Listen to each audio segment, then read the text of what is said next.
Outlast has this history of creating those very iconic enemies, and I feel like fans are expecting us to deliver those iconic enemies again in a different level.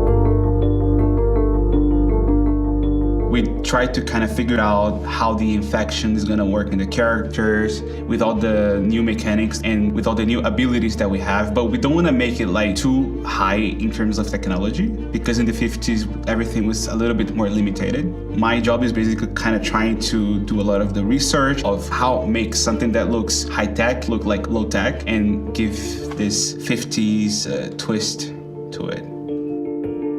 And it's pretty fun because at the end of the day, I have a lot of possibilities of creating those characters and trying to portray a little bit of their daily basis.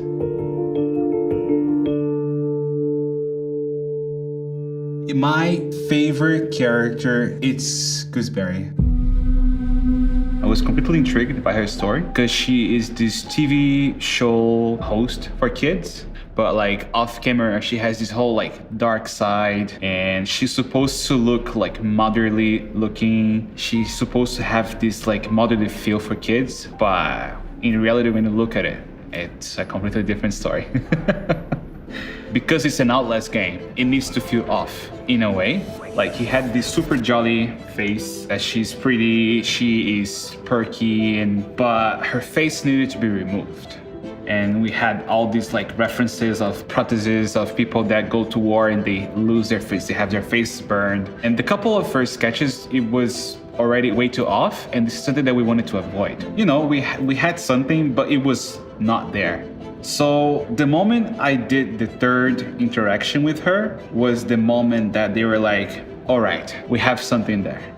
Gooseberry is a double character. She has major daddy issues, and the puppet is the full representation of her father, which was a horrible person.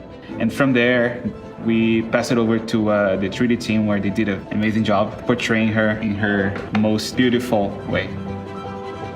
Coil is our second prime asset in the game. He is this police officer with a very distorted notion of law.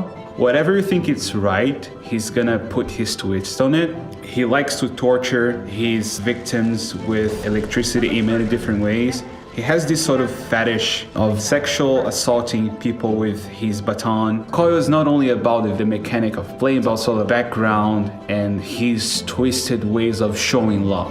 Thank you for volunteering for the therapy. There's a lot of anxiety on my part because creating a game takes a lot of time, and creating those characters, making them come through and like, you know, shine.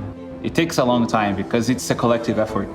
Animation, effects, programming, you know, until we actually see the full thing, it might take like 3-4 years, if not more. Because these are very important characters at the end of the day, and you know, it's a lot of work.